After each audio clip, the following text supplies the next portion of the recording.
नमस्कार दोस्तों, स्वागत है आप सभी का आपके अपने YouTube channel Shyam class study में। आज के इस वीडियो में मैं आप सभी लोगों के लिए आरआरबी एनटीपीसी भर्ती परीक्षा 2025 के लिए जीके जीएस के 40 अति महत्वपूर्ण प्रश्नों का प्रैक्टिस सेट लेकर के आ चुका हूं, जो आपके एग्जाम के लिए सबसे ज़्यादा महत्वपूर्ण है। तो आज के इस प्रैक्टिस सेट को आप लोगों को पूरा देखना है। प्रैक्टिस सेट को पूरा करने के बाद कमेंट बॉक्स में आपको अपना स्कोर बताना है, आपने कितने प्रश्न सही किए हैं और ये वीडियो आपको कैसी लगी। वीडियो पसंद आए तो वीडियो को आप लोग लाइक करिएगा। चैनल को अभी तक आप लोगों ने सब्सक्राइब नहीं कर रखा होगा तो चैनल को आप लोग जरूर सब्सक्राइब कर लीजिएगा। तो चलिएगा फिर शुरू करते हैं।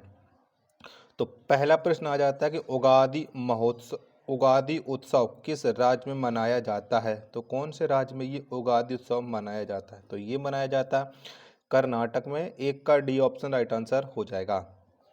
दूसरा प्रश्न आ जाता है कि बैंक राष्ट्रीयकरण दिवस किस तिथि को मनाया जाता है। तो कब मनाया जाता है। तो जो बैंक राष्ट्रीयकरण दिवस है ये प्रत्येक वर्ष 19 जुलाई को मनाया जाता है। दो का ए ऑप्शन करेक्ट आंसर हो जाएगा।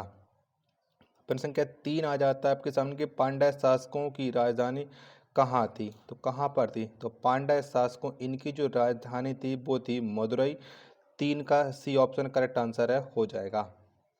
प्रश्न संख्या 4 है आपके सामने ग्रेनोकाइट किसका अयस्क है। तो बताओ ये किसका अयस्क है ग्रेनोकाइट। तो ये जो अयस्क है वो है कैडमियम का। किसका है कैडमियम का है। 4 का ए ऑप्शन राइट आंसर हो जाएगा। पांचवा प्रश्न आ जाता है कि चैत्य किस धर्म के अनुयायियों का पूजा स्थल है। तो बताओ ये कौन से धर्म का है। तो चैत्य ये बौद्ध धर्म के अनुयायियों का पूजा स्थल है। 5 का ए ऑप्शन राइट आंसर है हो जाएगा। प्रश्न संख्या 6 है आपके सामने कि लोहे पर जंग लगना किसका उदाहरण है। तो बताओ किसका है। तो लोहे पर जंग लगना ये जो उदाहरण है वो ऑक्सीकरण का है। 6 का बी ऑप्शन करेक्ट आंसर है हो जाएगा। सातवां प्रश्न आ जाता है कि जनगणना के तर्ज पर मृत्यु गणना करने वाला पहला राज्य कौन है। तो बताओ कौन सा है। तो जनगणना के तर्ज पर मृत्यु गणना करने वाला जो पहला राज्य है वो है कर्नाटक। 7 का बी ऑप्शन देने वालों का राइट आंसर हो जाएगा। प्रश्न संख्या 8 है आपके सामने कि मुक्तेश्वर मंदिर कहाँ स्थित है। तो बताओ कहाँ पर ये मुक्तेश्वर मंदिर। तो मुक्तेश्वर मंदिर स्थित है भुवनेश्वर में। 8 का ए ऑप्शन देने वालों का राइट आंसर हो जाएगा। अगला प्रश्न संख्या 9 है आपके सामने कि बायोगैस में कितना प्रतिशत मीथेन होता है। तो कितना परसेंट होता है। तो बायोगैस में 65% मीथेन होता है। 9 का सी ऑप्शन देने वालों का राइट आंसर हो जाएगा। प्रश्न संख्या 10 है आपके सामने उपभोक्ता की बचत का सिद्धांत किसके द्वारा पारित किया गया था। तो बताओ किसने ये सिद्धांत दिया था। 10 का राइट आंसर क्या हो जाएगा। तो उपभोक्ता के बचत का सिद्धांत ये अल्फ्रेड मार्शल ने दिया था। 10 का बी ऑप्शन देने वालों का राइट आंसर हो जाएगा। चलिएगा अगला प्रश्न आ जाता है। प्रश्न संख्या है 11 कि जन्म मृत्यु पंजीकरण अधिनियम किस वर्ष अस्तित्व में आया। तो ये कब अस्तित्व में आया था। जन्म मृत्यु पंजीकरण ये जो अस्तित्व में आया ये 1969 में आया था। 11 का ए ऑप्शन देने वालों का राइट आंसर हो जाएगा। अगला प्रश्न संख्या 12 है आपके सामने कि मौर्य काल में वन विभाग का प्रमुख अधिकारी क्या कहलाता था। तो बताओ क्या कहलाता था। तो ये कहलाता था आट्विक। क्या आट्विक कहलाता था। 12 का डी ऑप्शन देने वालों का राइट आंसर हो जाएगा। प्रश्न संख्या 13 आ जाता है आपके सामने प्रथम प्रवासी भारतीय दिवस सम्मेलन कहाँ में हुआ था। तो बताओ कब हुआ, मतलब कौन सी जगह पर हुआ था प्रथम प्रवासी भारतीय दिवस सम्मेलन। तो ये आयोजित किया गया था नई दिल्ली में। 13 का बी ऑप्शन राइट आंसर हो जाएगा। प्रश्न संख्या 14 आपके सामने कि भारत का प्रथम कार्यवाहक प्रधानमंत्री कौन थे। तो बताओ कौन थे। 14 का आंसर आपको देना है। 2 ऑप्शन ये रहे, बाकी के 2 में ऑप्शन आपको और दिखा देता हूँ जिससे आप लोग स्पष्ट रूप से आंसर डिसाइड करो कि भारत के प्रथम कार्यवाहक प्रधानमंत्री तो ये थे गुलजारी लाल नंदा। सी ऑप्शन देने वालों का राइट आंसर हो जाएगा। प्रश्न संख्या 15 आ जाता है आपके सामने कि चिकित्सा दिवस किस तिथि को मनाया जाता है। तो बताओ कब मनाते हैं। जो चिकित्सा दिवस है ये प्रत्येक वर्ष 1 जुलाई को मनाया जाता है जिसे हम डॉक्टर डे भी बोलते हैं। 15 का बी ऑप्शन राइट आंसर हो जाएगा। नेक्स्ट प्रश्न है प्रश्न संख्या 16 आपके सामने कि होम रूल लीग की स्थापना किसके कार्यकाल में हुई थी? तो बताओ किसके समय में ये होम रूल लीग की स्थापना हुई थी? 16 का राइट आंसर। तो ये हुई थी लॉर्ड चेम्सफोर्ड के शासनकाल में। 16 का बी ऑप्शन देने वालों का राइट आंसर है हो जाएगा। अगला प्रश्न प्रश्न संख्या 17 आ जाता है आपके सामने। ग्रीन बीच इंटरनेशनल का मुख्यालय कहाँ है? तो बताओ कहाँ पर है? तो ग्रीन बीच इंटरनेशनल का जो मुख्यालय है वो एम्स्टर्डम में है। 17 का सी ऑप्शन राइट आंसर हो जाएगा।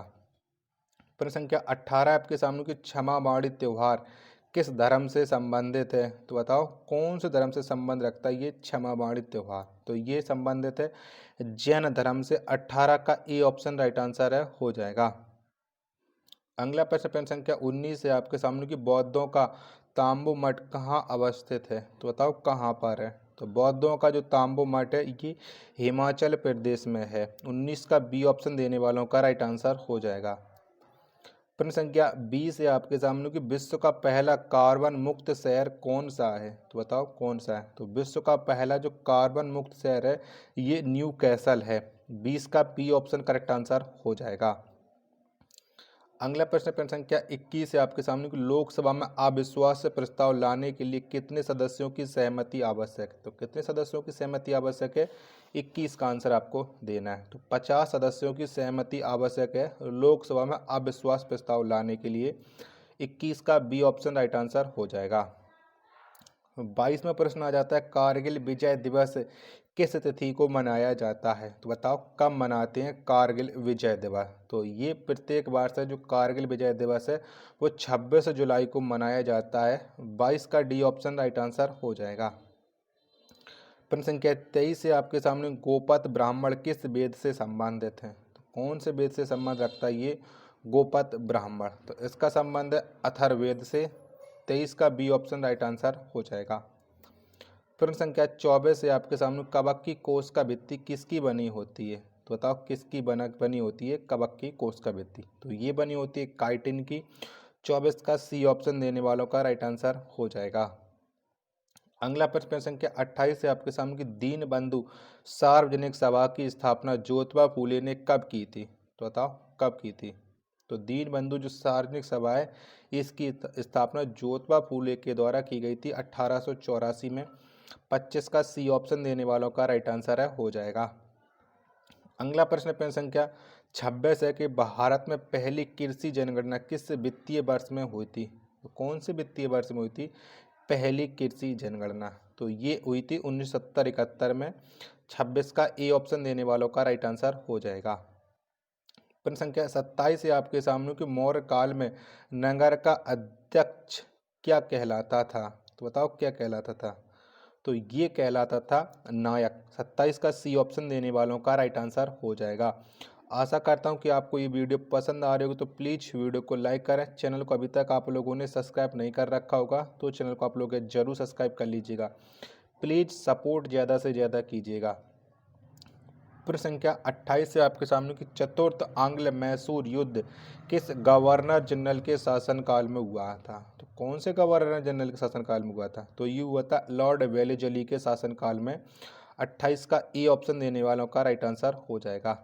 29वां प्रश्न आ जाता है कि विश्व में सर्वप्रथम प्रत्यारोपण संभव होने वाला अंग कौन सा है? तो बताओ कौन सा वो अंग है?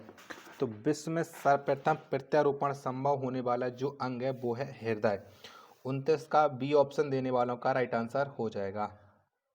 प्रश्न संख्या 30 है आपके सामने कि रामायण महाभारत और मनुस्मृति की रचना किस काल में हुई थी? तो कौन से काल में हुई थी?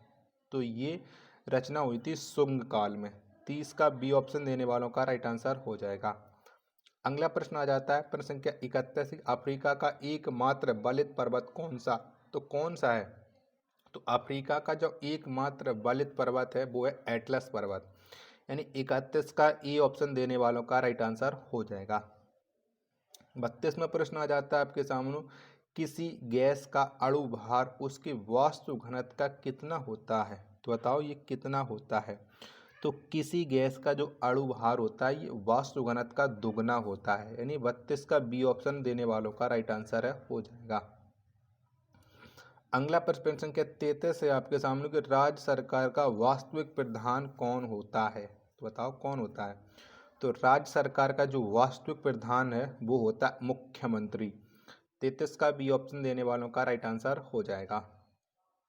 नेक्स्ट प्रश्न है प्रश्न संख्या 34 से आपके सामने, द चाइना पैसेज पुस्तक के लेखक कौन है? तो बताओ किसके द्वारा इस पुस्तक को लिखा गया, द चाइना पैसेज? तो ये पुस्तक लिखी है जेके गोलब्रेथ ने। किसने? जेके गोलब्रेथ ने। 34 का सी ऑप्शन देने वालों का राइट आंसर है हो जाएगा।